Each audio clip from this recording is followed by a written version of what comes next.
नमस्कार, मैं हूं आशीष चित्रांशी और आप देख रहे हैं द न्यूज लॉन्चर। इस वक्त बड़ी खबर बिहार से आ रही है।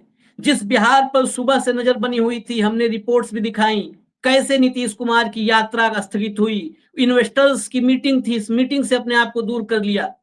कहानी आगे बढ़ती गई और नीतीश कुमार ने दिल्ली में बैठे कथित चाणक्य अमित शाह को हिला दिया। इस कदर हिलाया कि अमित शाह के निर्देश पर पटना में एक इमरजेंसी मीटिंग कॉल की गई और उस इमरजेंसी मीटिंग में जो कुछ भी हुआ वो कुल मिला जुला के कहानी यही थी कि किसी तरह नीतीश कुमार को तैयार कर लिया जाए, मना लिया जाए कि साथ बने रहें। उसके लिए चाहे चरण वंदना करनी पड़े, चाहे नीतीश कुमार को आज ही सीएम फेस डिक्लेयर करना पड़े, हर चीज के लिए बीजेपी तैयार है, क्योंकि नीतीश मजबूरी भी है और जरूरी भी है। दिल्ली के लिए जरूरी है, बिहार के लिए मजबूरी है, और मजबूरी और जरूरी जब एक साथ हो जाते हैं तो फिर बड़े बड़े चाणक्य, कथित वाले, असली चाणक्य नहीं कथित वाले, ये सब के सब मुंह के बल गिरते हैं। हुआ यही है, पूरी कहानी आपको बताएंगे, एक एक कड़ी खोलेंगे। सबसे पहले हमारे साथ, इसलिए बड़ी खबर है, बड़ा पैनल है, भाऊ इस वक्त हमारे साथ जुड़ गए हैं। अभिषेक कुमार, बिहार मामलों के प्रख्यात जानकार, और संतोष पाठक हमारे साथ हैं, दिल्ली में दिल्ली की पार्लियामेंट सरकार, दिल्ली की राजनीति 2 दशक से कवर करने वाले। सबसे पहले मैं शुरुआत करूं चर्चा की, उससे पहले दिलीप जायसवाल हैं। अब सोचिए, इमरजेंसी मीटिंग, ये मैं नहीं कह रहा हूं, दिलीप जायसवाल ने लिखा है, भाजपा के प्रदेश अध्यक्ष, उन्होंने इमरजेंसी मीटिंग लिखा है। इमरजेंसी मीटिंग कॉल की गई, दिल्ली से ऐलान नहीं हुआ, ऐलान पटना से हो रहा है। सुन लीजिए जरा ऐलान दिलीप जायसवाल का, सुनाइए कंट्रोल रूम। मानवर नीतीश कुमार जी के नेतृत्व में 2025 का विधानसभा चुनाव लड़ा जाएगा और हमारा चेहरा नीतीश कुमार जी है और हम लोग एनडीए गठबंधन दल नीतीश कुमार जी के नेतृत्व में चुनाव लड़ेंगे। एनडीए गठबंधन दल के सभी प्रदेश अध्यक्ष एवं प्रमुख नेता हम लोग माननीय उमेश कुशवाहा जी जदयू के प्रदेश अध्यक्ष के निवास पर बैठे और हम लोगों ने आगामी रणनीति तय किया। जो हमारा 15 जनवरी से सामूहिक गठबंधन दल का कार्यकर्ता सम्मेलन प्रत्येक जिला में होने जा रहा है, उस पर आगे की रणनीति तय की गई। और आज हम लोगों ने फैसला लिया कि पंचायत स्तर से लेके जिला स्तर तक के सभी कार्यकर्ता पांचों दल के जो है उस सम्मेलन में आएंगे और उसके लिए हमें जो है किस तरह के कार्यक्रम की रूपरेखा होगी उस पर हम लोगों ने विस्तृत चर्चा किया। अब सोचिए, इस स्तर तक आज तालमेल की बात हो गई है कि घर में भी तालमेल करेंगे, एक ही थाली में खाएंगे, एक ही साथ मीटिंग करेंगे। भाजपा का सहयोगियों के प्रति रवैया कैसा रहता है ये सबने देखा है, लेकिन यहां पर अब गांव गांव घर घर तक एक साथ हम चलेंगे, इतनी तैयारी हो रही है। मैं कंट्रोल रूम से कहूंगा, चर्चा शुरू करने के बाद कभी भी बीच में पोस्ट दिखा दे, उस पोस्ट में लिखा है इमरजेंसी मीटिंग, वो दिखा देंगे, नहीं तो लोग कहेंगे कि इमरजेंसी मीटिंग नहीं थी, ये पहले से तय था। भाऊ के पास सीधा, भाऊ, नीतीश कुमार, हम लोग एक एक स्टैंड पहले से रहा है, नीतीश कुमार जाने वाले कहीं नहीं है। क्या ये सारा ड्रामा जो था ये इसीलिए था कि दिल्ली को डरा दो? वैसे भी दिल्ली के तख्त पर कुछ ऐसे लोग बैठे हुए हैं, बाहर से दिखते हैं बड़े शहंशाह, लेकिन भीतर से बहुत डरपोक किस्म के हैं, और नीतीश इसमें तो कलाकार है डरपोकों को पहचानने में। क्या डरा दिया, हिला दिया, काम बना लिया अपना? देखिए, एक कहावत है, जब शेर पाइपलाइन में अटक जाता है तो फिर बच्चे भी उसके साथ मजाक करने लगते हैं। नीतीश कुमार ने अंबेडकर जी को धन्यवाद देना चाहिए। बाबा अंबेडकर जी ने हमेशा नीतीश को बचाया है और आज फिर नीतीश को बचाया है, क्योंकि एक बड़ा फ्रंट खुल चुका है बीजेपी के खिलाफ, और वो फ्रंट पूरे देश में है। वो फ्रंट इन दोनों बैसाखियों को भी हिला देगा। 16% के आसपास ऐसा मतदाता है जो आंबेडकर को भगवान मानता है, और 16% बहुत ज्यादा हो जाता है आंध्र प्रदेश में भी और बिहार में भी। और ये जब ये बातें, और ये कम्युलेटिव इफेक्ट था, संजय झा के डिनर पे एनडीए के लोग इकट्ठा होना, अमित शाह का वहां जाना, ये दूर रहना, कई कई चीजें हैं। इनको जो ऑफर मिली सीटों की वो भी बहुत कम थी।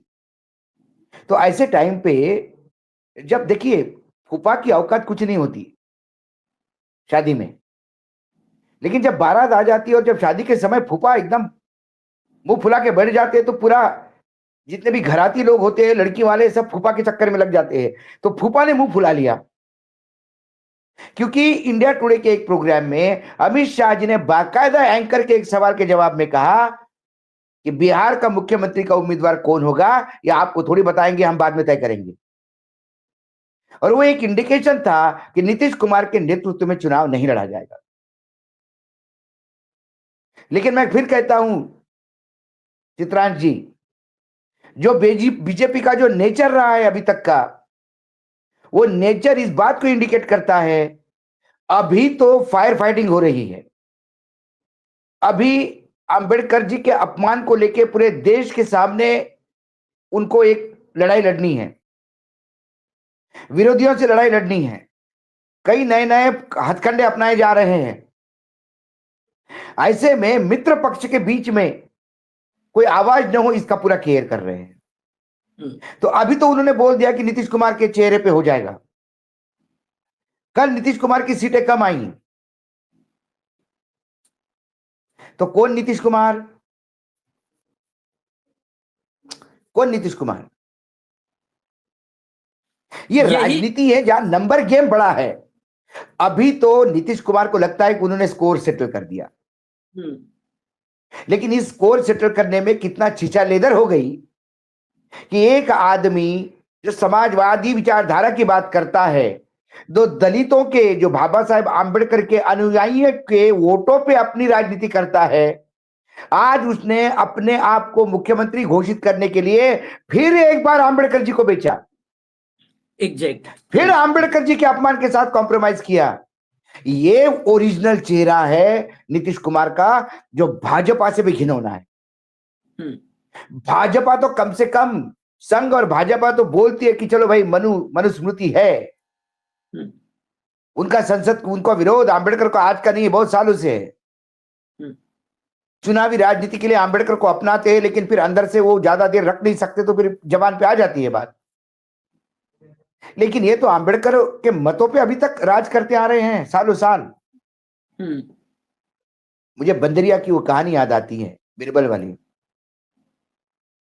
जान बढ़िया बेच्चा, जब बंदरिया के नाक में पानी जाता है तो बंदरिया अपने बच्चों को पैरों के नीचे दबा के कूद जाती है।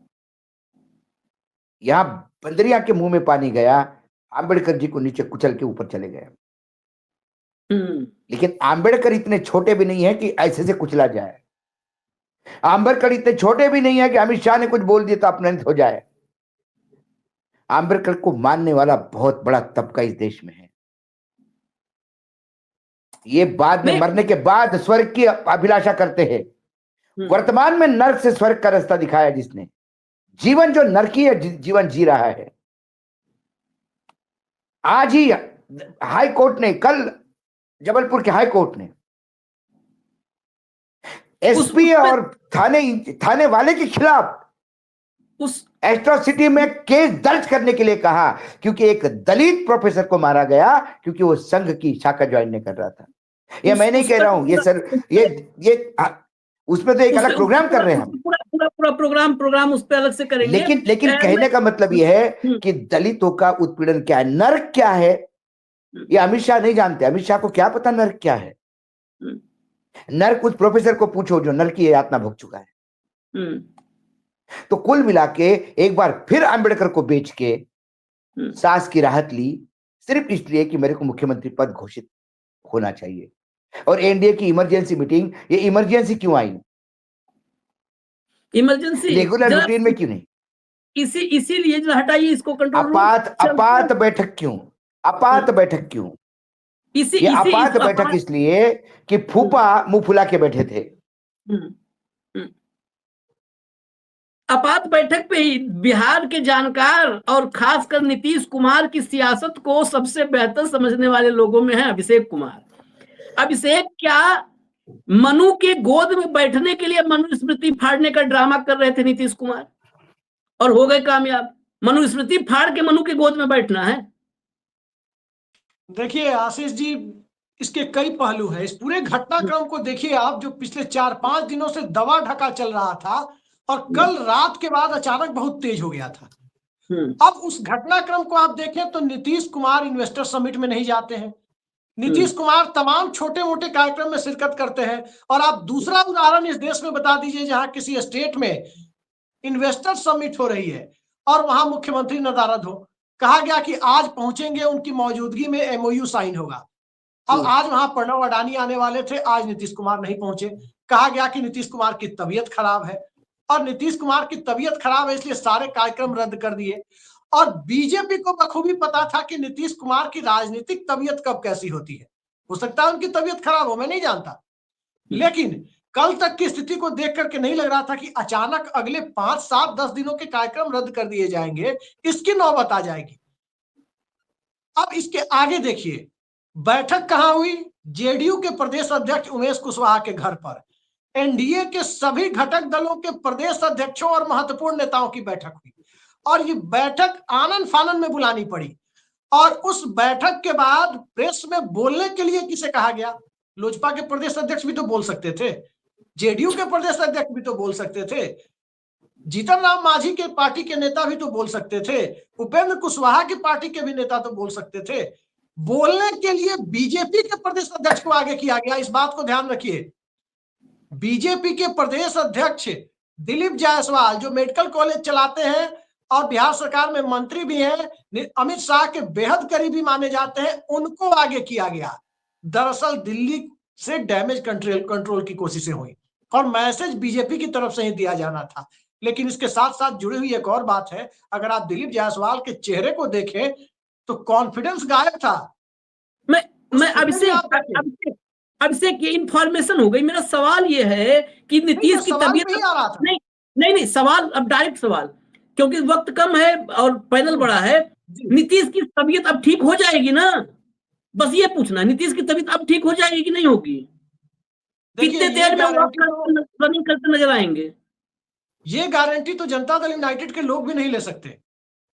इस बात को भी समझिए, क्योंकि जब तक सीट शेयरिंग को लेकर कोई मामला फाइनल नहीं होगा, नीतीश कुमार खुद आकर कुछ नहीं बोलेंगे। वैसे खुद भी जब वो बोलते हैं तब भी लोगों को डाउट होता है। जब वो कहते हैं मिट्टी में मिल जाएंगे, कहीं नहीं जाएंगे, उसके बाद आप देखते हैं कुछ दिनों बाद कुछ हो जाता है। और जब वो कहते हैं कहीं नहीं जाएंगे, अब यहीं रहेंगे, तो इसका अर्थ लोग लगाते हैं कि कह रहे हैं मुख्यमंत्री पद पर ही रहेंगे। तो नीतीश कुमार इनके जायसवाल के कहने के बावजूद नीतीश कुमार यहाँ टिक जाएंगे, इसके लिए बीजेपी को बहुत बड़े त्याग के लिए तैयार रहना होगा। अगर वो त्याग हो गया होगा तो टिक जाएंगे। और दिल्ली की सत्ता को बचाने के लिए जो नंबर गेम है, उस नंबर गेम में बीजेपी को एक बात ध्यान रखिए, जो कहा जा रहा है जेडीयू टूट सकती है, लोकसभा वाले तो इक्का दुक्का दिखते हैं, राज्यसभा वाले ज्यादा लोग बीजेपी के टच में है। क्योंकि लोकसभा वाले लोग, राज्यसभा वालों से सरकार नहीं बचती है, बनती है, गिरती है। सरकार बनती है लोकसभा और विधानसभा वालों से, केंद्र में लोकसभा से, राज्य में विधानसभा से।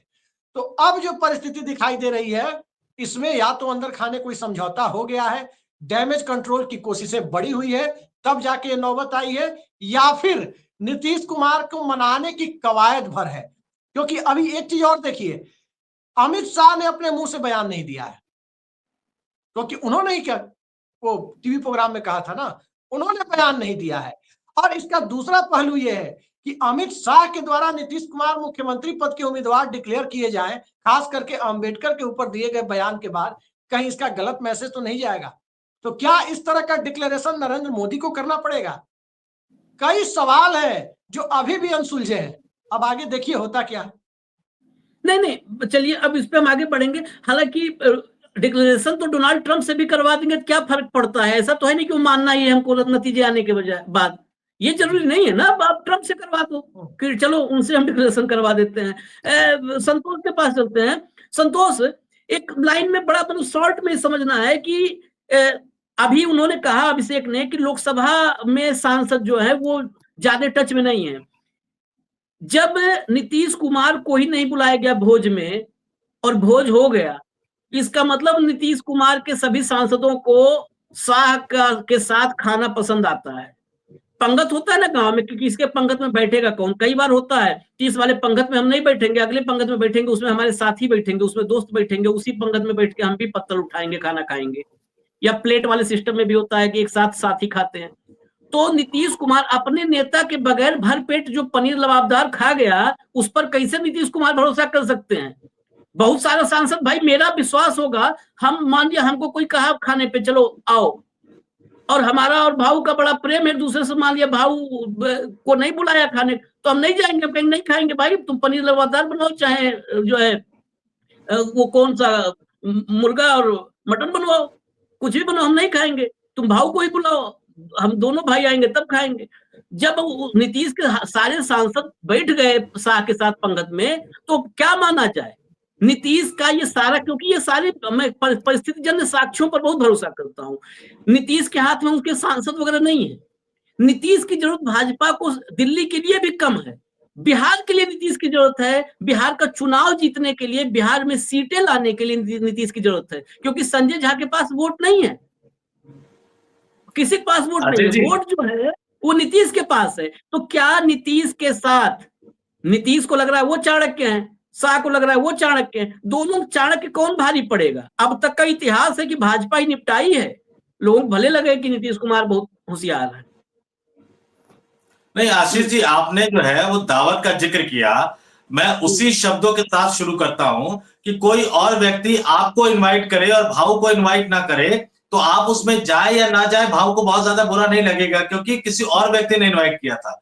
लेकिन अगर आप अपने घर में दावत देंगे और किसी बाहर वाले को बुलाएंगे और भाव को नहीं बुलाएंगे तो शायद भाव को ज्यादा बुरा लगना चाहिए। यहाँ तो संजय झा ने दावत दी, जो जेडीयू के सांसद है, पार्टी के राष्ट्रीय कार्यकारी अध्यक्ष है, नीतीश कुमार ने उनको दिल्ली दरबार में इसलिए भेजा कि जाओ मोल भाव करो, मेरे लिए ज्यादा से ज्यादा चीजें लेकर आओ, जेडीयू के लिए ज्यादा से ज्यादा चीजें लेकर आओ। उन्होंने दावत दी, बाहर वालों को बुलाया, सबको बुलाया, लेकिन अपने ही बॉस को नहीं बुलाया। तो पहली बात तो ये। दूसरी जो सबसे दिलचस्प बात है, आप ये समझिए, गाजर लटकाना होता है ना, खरगोश के आगे गाजर लटका दिया जाता है। आप मुझे ये बताइए कि दिलीप जायसवाल साहब की हैसियत क्या है भाजपा में? प्रदेश अध्यक्ष है, बैठक कहां हुई? आप शब्द पे मत जाइए, आपात बैठक, वो जनता दल यूनाइटेड के प्रदेश अध्यक्ष के घर पे बैठक हुई। अब जनता दल यू के प्रदेश अध्यक्ष के घर पे बैठक, भाजपा के प्रदेश अध्यक्ष का बयान, और क्या वो दिल्ली में बैठे अमित शाह के बयान को काट सकता है या उस बयान में इतनी हैसियत है? ये बिल्कुल ऐसे ही हो गया कि कल को ज्योतिराज सिंधिया खड़े होकर कहे कि नहीं, हमने तय किया है कि हमारे प्रधानमंत्री 2029 में नरेंद्र मोदी ही बनेंगे। तो ज्योतिराज सिंधिया ये तय करने की हालत में है नहीं, दिलीप जायसवाल ये तय करने की हालत में है नहीं। अब यहाँ पे सवाल ये उठता है कि फिर ये इमरजेंसी मीटिंग क्यों? मैंने कहा ना, गाजर लटकाना। बाबा साहब अंबेडकर के मसले पर फंस गए हैं। नीतीश कुमार को कोई ना कोई बहाना चाहिए, सॉलिड बहाना चाहिए। वो सॉलिड बहाना इसलिए चाहिए कि उनका वोट बैंक बचा रहे। जिस पिछड़ों और दलितों के नाम पर वो अब तक की राजनीति करते आए हैं, सत्ता की मलाई चाटते आए हैं, वो सत्ता उनके पास बची रहे। उन्होंने दलित को महादलित में बांट दिया, ओबीसी को ईबीसी में बांट दिया, इसी सत्ता के लिए। महिला हितों की बात करते हैं, शराबबंदी की वजह से कितने घर बिहार में बर्बाद हो रहे हैं, इसको कोई सुनने वाला नहीं है, लेकिन चूंकि उनको सत्ता चाहिए तो महिलाओं के आगे लेके चलते हैं। अब इसके पीछे की कहानी मैं आपको समझाता हूं, बड़े संक्षेप में समझाता हूं। जिस व्यक्ति को उन्होंने दिल्ली भेजा, जिसने दावत दी, वो इनवाइट नहीं किया, उस व्यक्ति ने अरविंद केजरीवाल के लिखे पत्र का जवाब दिया मुख्यमंत्री नीतीश कुमार की तरफ से। वो आगे हम अलग से उसकी एक स्टोरी भी कर रहे हैं। उस जवाब ने ये साबित कर दिया कि नीतीश कुमार के यहाँ जो चिट्ठी जा रही है, मुख्यमंत्री कार्यालय में जो चिट्ठी जा रही है, वो पहुंच कहीं और से रही है, जवाब कहीं और से तैयार हो रहा है। संजय झा के हस्ताक्षर से जो चिट्ठी गई है, उसके शब्दों की भाषा, शब्दावली वही है जो भाजपा की थी। यहाँ ये खेल हुआ। पटना में बैठे नीतीश कुमार को पता लग गया तबीयत खराब है। उन्होंने कहा कि अब मोदी को कैसे झटका दिया जाए। तो मैं फिर बताता हूं, कहते हैं ना कि जादूगर की जान जो होती है वो तोते में होती है। आपने जिन नामों का जिक्र शुरू में किया था, अभिषेक जी ने जिन नामों का जिक्र शुरू में किया था, जादूगर की जान जिस तोते में थी, जिस धन्ना सेठ में थी, उस धन्ना सेठ के परिवार का अहम व्यक्ति पटना में था और उसी कार्यक्रम में ना जाकर तबीयत खराब होने का बहाना बनाकर दिल्ली दरबार को संदेश दे दिया कि ज्यादा अगर नौटंकी करोगे, एक्टिंग करोगे, बयान दोगे, मुख्यमंत्री बदलने की कोशिश करोगे तो मैं तुम्हारे धन्ना सेठ को झटका दे दूंगा, फिर बोलना मत, इधर उधर की बातें करना मत। और इसमें भी बड़ी दिलचस्प बात, दोनों, आपने कहा ना कि दोनों एक दूसरे को निपटाने में लगे हैं, दोनों ने एक दूसरे के आगे गाजर लटका दिया है। नीतीश कुमार भी बखूबी जानते हैं कि दिलीप जायसवाल की कोई हैसियत नहीं है, और जहां तक उनके नेतृत्व में चुनाव लड़ेंगे, मैं कह रहा हूं शब्दों पे गौर कीजिए। महाराष्ट्र में क्या किसी ने कहा था कि एकनाथ शिंदे के नेतृत्व में चुनाव नहीं लड़ेंगे? एकनाथ शिंदे मुख्यमंत्री थे। जब भी आप पूछते थे, भाजपा के नेता कहते थे हमारे मुख्यमंत्री हैं वो। मध्य प्रदेश का याद कीजिए, हम खुद लगातार भाजपा के नेताओं से पूछा करते थे, तो नहीं, शिवराज सिंह चौहान हमारे मुख्यमंत्री, उनके नेतृत्व में चुनाव लड़ रहे हैं। सरकार आई तो किसको बना दिया? शिवराज सिंह चौहान को बिल्कुल किनारे कर दिया गया और एक नए व्यक्ति को, जिसको हम पर्ची सीएम कहते हैं, उस तरह के मुख्यमंत्री को ला दिया गया। तो यहाँ दोनों व्यक्ति एक दूसरे के आगे गाजर लटका रहे हैं। बीजेपी ने मैसेज दे दिया कि देखो, अंबेडकर के अपमान की बात मत करना, अंबेडकर के अपमान को भूल जाओ, हम तुम्हारे नेतृत्व में ही चुनाव लड़ेंगे, हम आपके नेतृत्व में ही 2025 का चुनाव लड़ेंगे। और नीतीश कुमार एक बेहतर मौके की तलाश कर रहे हैं, और वो बेहतर मौका जब भी उनके हाथ में आएगा, जब उनके हाथ में लगेगा कि बिल्कुल सही मौका है, तो संजय झा भले ही दिल्ली में बैठे रहे, भले ही वो जेडीयू को बतौर राष्ट्रीय कार्यकारी अध्यक्ष बीजेपी की गोद में बैठा चुके हो, लेकिन नीतीश कुमार पटना की राजनीति में जो भाजपा के तथाकथित चाणक्य है, उस पर कल भी भारी पड़े थे, आज भी भारी पड़ेंगे और आगे भी भारी पड़ते हुए नजर आएंगे। आशीष, फाइनल सवाल भाव के पास। आशीष, फाइनल, हाँ, मुझे लगता है, हाँ। नहीं, एक उसमें जो कहा था संतोष ने कि दिलीप जायसवाल की क्या हैसियत है, हैसियत व्यक्ति की नहीं, बयान की नहीं है हैसियत। दरअसल वो कोई भी दे बयान की, मोदी के बयान की भी कोई हैसियत नहीं। हैसियत मतलब बयान की हैसियत कब होती है? जब उस बयान में ये हो कि हमने बोल दिया, ठीक है, तो यही होगा, रघुकुल रीत सदा चलाई और प्राण जाए पर वचन न जाई। यहाँ सब कुछ है, वचन ही सबसे सस्ता है, वही चला जाता है। और मुझे याद है कि महाराष्ट्र की बात आई, एक ज्वाइंट पीसी याद आ गई। वो ज्वाइंट पीसी में शिंदे बीच में बैठे थे, ये रिजल्ट के पहले की बात है, चुनाव के दरमियान, और अगल बगल फडणवीस और बैठे थे पवार साहब, अजीत दादा। पत्रकारों ने कहा कौन नेता आपका कौन होगा? तो उनका मुख्यमंत्री कौन होगा? कहे मुख्यमंत्री हैं बैठे, मुख्यमंत्री हैं बैठे। और बाद में बेचारे को बैठा दिया सतारा में, अपने गांव में ले जा करके कि जाओ गांव बैठो, यहां बैठे हुए थे। खैर, भाऊ के पास ये आखिरी मुझे समझना है भाऊ कि नीतीश कुमार, अब सह और मात का खेल है। मुझे निजी तौर पर लगता है कि पार्टी भाजपा के पास है, नीतीश की जरूरत सिर्फ विधानसभा चुनाव जीतने के लिए, और कोई उपयोगिता भाजपा के लिए नीतीश के भय नहीं। क्या नीतीश कुमार गाजर लटका हुआ देख करके, संतोष ने जो गाजर अभी बताया, वो गाजर लटका हुआ देख करके रुक जाएंगे या नया रास्ता तलाशेंगे? सवाल यह है कि पिछले, यदि मैं 2-3 साल से नीतीश कुमार का ग्राफ देख रहा हूं, नीतीश कुमार क्या अपने निर्णय स्वयं ले रहे हैं या बाकी लोग उनके लिए निर्णय लेते? सवाल ये है। नीतीश कुमार के बारे में क्रेडिबिलिटी 0 हो गई है, 0 है। ना इंडिया के गठबंधन उनका क्रेडिबिलिटी मानते हैं, ना एनडीए के गठबंधन कोई क्रेडिबिलिटी मानते हैं। वर्तमान में ये सिर्फ गाजर चंद दिनों का बेल आउट है। ये सिर्फ 15 दिन का बेल आउट है। 15 दिन का इंतजार करो, ये अंबेडकर बाबा का इशू खत्म हो जाए। अभी एक नया फ्रंट नहीं खोलना चाहते हो, अंबेडकर बाबा का इशू खत्म कर दे, कोई फर्क नहीं पड़ता। नीतीश नहीं मिले अडानी से, संजय झा काफी है अडानी से मिलने के लिए। ये तय करेगा अगला मुख्यमंत्री कौन है, अडानी जी तय करेंगे। आप मिलो ना मिलो, सवाल यह है कि सिर्फ अभी एक फ्रंट नहीं चाहते। It's a matter of 15 days to 1 month। Ambedkar का इशू जैसे डाई डाउन होगा, आप हम चारों यही हैं, आप देखेंगे आशीष जी, ये फिर अपने तेवर दिखाएंगे। और जितनी बार ये फूफा मुंह फुलाएगा, उतनी इसकी क्रेडिबिलिटी रोज 0-0 होती जाएगी। बाद में लोग बोलेंगे यार इसको आदत है मुंह फुलाने की। कोई भी आता है इसको मूर्ख बना के चला जाता है, और ये कुछ दिनों के बाद खुश हो जाता है, फिर गुस्सा आता है इसको। ये भारतीय जनता पार्टी बिहार में 2 पार्टी सिस्टम चाहती है। आरजेडी वर्सेस बीजेपी, यही राजनीति वहां होने वाली है। जितने जल्दी वो राजनीतिक दलों को खत्म करेगी उतना अच्छा है। मुझे नहीं लगता संतोष जी कि लोकसभा के लोग उनके टच में नहीं, सभी आखंड डूबे हुए हैं, इनकम टैक्स, ईडी, सीबीआई से सब उलझे हुए हैं। एक सिटी मारने की जरूरत है। कोई ऐसा लॉयल नहीं रहा, क्योंकि नीतीश ने ऐसा कोई काम भी नहीं किया कि जो लॉयल लोग उनके साथ रहे। जो संजय झा एक जमाने में कई किसी के स्टाफ पे, पर्सनल स्टाफ में हुआ करता था, राजनाथ सिंह के और उसके बीजेपी के, उनको आपने राष्ट्रीय अध्यक्ष घोषित कर दिया। तो जिन्होंने दिन रात जिन्होंने मेहनत की, अपने पूरी जिंदगी दी नीतीश कुमार के लिए, वो भजन करते बैठ गए। यदि नीतीश अपना फायदा देखते और स्वार्थ देखते, तो बाकी लोग क्यों नहीं देखे? नीतीश इसी तो गड़बड़ झाला में मुख्यमंत्री बने रहे लगातार। नीतीश के पास है क्या यूएसपी? नीतीश की यूएसपी एक ही है कि कोई विचारधारा नहीं। नीतीश की यूएसपी एक ही है कि कोई प्रिंसिपल नहीं है। आज संघ के साथ कल संघ के विरुद्ध, आज संघ के साथ कल संघ के विरुद्ध, सिर्फ मुख्यमंत्री की चेयर चाहिए। मुझे इस पूरे परिप्रेक्ष्य में जो सबसे ज्यादा दया आती है वो मतदाताओं की और बिहार के जनता की। कैसा वो 11% महादलित बीजेपी के साथ झेलेगा। मतलब आप जब जायसवाल बता रहे थे तो मुझे ऐसा लग रहा था कि आंबेडकर को जो चाहे हम कहेंगे, नीतीश हमारे साथ है, उनको मुख्यमंत्री बनाएंगे।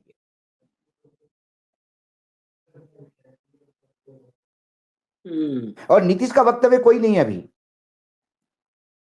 कोई नहीं नीतीश का वक्तव्य। Will have to wait for what Nitish क्या बोलते हैं, क्योंकि एक बार चूक गए चौहान तो फिर कई बार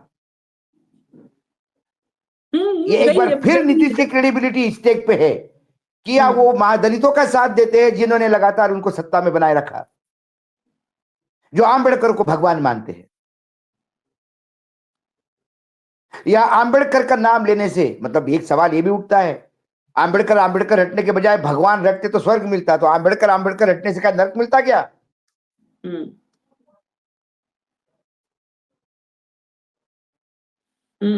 सवाल ये है।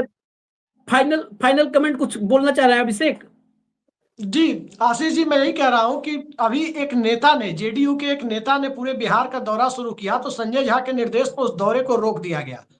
मेरे पास जो जानकारी है, नीतीश कुमार को जो फीडबैक उन्होंने दी थी, उस फीडबैक में यही था कि जनता दल यूनाइटेड का कोर वोटर जाति जनगणना के बाद से और बदली हुई परिस्थितियों में भारतीय जनता पार्टी के साथ मिलकर चुनाव लड़ने का इच्छुक नहीं है। और ये सारी बातें बीजेपी को पता लग रही है, क्योंकि जनता दल यूनाइटेड में भी फ्रेंड्स ऑफ बीजेपी की कमी नहीं है। ये हकीकत है, जो भाव कह रहे हैं, संतोष जी कह रहे हैं। दिक्कत यही है, कमी नहीं है ऐसा मत कहो। ओरिजिनल जेडीयू के मतलब नीतीश के लोग ढूंढने से नहीं मिल रहे जी। तो ये जो पत्थर उठाओ बीजेपी मिल जाता है। मैं फाइनली यही कह रहा हूं, संक्षेप में एक लाइन में कह रहा हूं कि जनता दल यूनाइटेड यदि भारतीय जनता पार्टी के साथ विधानसभा चुनाव लड़ती है तो ये किसी चमत्कार से कम नहीं है। क्योंकि बिहार से जो खबर है, जो अंदर की बातें सामने आ रही है, उसमें नीतीश कुमार के लिए प्राथमिकता न तो संजय झा है, न ही अशोक चौधरी है, न ही ललन सिंह है, न ही नरेंद्र मोदी है, न ही अम्बेडकर है, न ही अमित शाह। हकीकत है, उनके लिए प्राथमिकता यही है कि किसके साथ चुनाव लड़ने से उनकी पार्टी का स्ट्राइक रेट बेहतर रहेगा।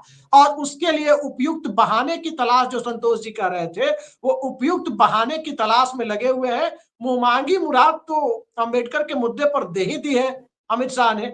अब उसके अलावा राष्ट्रीय जनता दल और खासकर इंडिया अलायंस से भी, चूंकि नीतीश कुमार हार्ड बार्गेनर है, इस बात का ध्यान रखिएगा। और हार्ड बार्गेनर ऐसा नहीं है कि एक तरफ से गुस्सा है तो दूसरी तरफ सरेंडर हो जाता है। वहां अपनी अहमियत को दिखाने के लिए, अपनी बार्गेनिंग पावर को दिखाने के लिए वो सुस्त पड़े होने का नाटक करता है कि हमें कोई फर्क नहीं पड़ता, ताकि आप आ जाओ। ये खेल यही चल रहा है। और इसी में खरमास का महीना, जो पूरे साल का अशुभ माना जाता है एक तरीके से, वो निकल जाएगा इस खेल में। मकर संक्रांति आ जाएगी। थोड़े कहे को ज्यादा समझिए। बिल्कुल, लेकिन आपने कहा फ्रेंड्स ऑफ बीजेपी ज्यादा है। फ्रेंड्स ऑफ बीजेपी नहीं, सब एजेंट्स ऑफ बीजेपी है। फ्रेंड्स ऑफ बीजेपी नहीं, एजेंट्स ऑफ बीजेपी। और आखिर में एक बात सब लोग चर्चा में बार बार लाते हैं, संतोष भी हमारे साथी, वो भी, आप लोग, सब लोग कहते हैं, लेकिन उसके साथ में एक चीज भूल जाते हैं। जब ये चर्चा होती है कि सही मौके की तलाश, सही मुद्दे की तलाश, नीतीश कुमार के लिए जो भी लोग ये बात कहते हैं, साथ में मुझे याद आ जाता है कि नीतीश कुमार को कभी भी किसी का साथ छोड़ने के लिए मुद्दे की जरूरत ही नहीं होती है। जरूरत ही नहीं। उनको तो मन नहीं लगता है तो छोड़ देते हैं भाई। मन नहीं लगता है, आरजेडी साथ छोड़े तो क्या कहे, कोई आज तक एक्सक्यूज नहीं है, कहा मन नहीं लग रहा था उनके साथ। अब मन नहीं लग रहा था तो उनके सामने चलो नृत्य करो, नाचो, गाओ, तबला बजाओ, ढोलक बजाओ। तो ऐसे आदमी के लिए कोई मुद्दे की जरूरत नहीं होती है। ये बात इस पूरे निचोड़ से मुझे आज की भी तारीख में समझ में आ रहा है, ये सिर्फ बार्गेनिंग के लिए हो रहा है। नहीं, उनका मन सिर्फ संजय झा ही लगवा सकते हैं। हाँ, बिल्कुल संजय झा ही लगवा सकते हैं। बहुत आपने इशारे में बहुत बड़ी बात कह दी। और आखिर में भाऊ ने एक बात कहा था कि 15 दिन गुजरने दीजिए। एक हमारे पारिवारिक चाची हैं, तो एक कहावत देसी में कहती थी, देसी वाले भाषा वाले भोजपुरी वाले बिहार वाले समझ जाएंगे कि गरज पड़ेला तो नेवराला नहीं तो गुर्राता है। आधा वो पूरा खड़ी बोली नहीं बोली, तो कहीं गरज पड़ेला तो नेवराला नहीं तो गुर्राता है। तो भाजपा वही है, आज गरज पड़ी हुई है, आज मुसीबत में है तो नेवरा रही है, मतलब कमजोर नजर आ रही है, गिड़गिड़ाती नजर आ रही है, मुख्यमंत्री घोषित करती नजर आ रही है, पैम्पर कर रही है। जैसे ही वक्त गुजरेगा तो यही बीजेपी गुर्राएगी और नीतीश कुमार को दुम दबा के बैठना पड़ेगा, दुम दबा के बैठना पड़ेगा, ये भी तय। फिलहाल ये इमरजेंसी मीटिंग एक मिनट क्योंकि आज पूरे डिस्कशन में भोजन की बहुत याद हुई कि भोजन की बुलाया है, और भाई अशोक जी को आप अपने घर में नहीं बुलाओगे तो फिर उनको बुला लग जाएगा। तो मैं फिर एंड में यही कहता हूँ कि आज मैं सबको आमंत्रित करता हूँ कि आप तीनों लोग आज मेरे पास भोजन के लिए आ जाइए।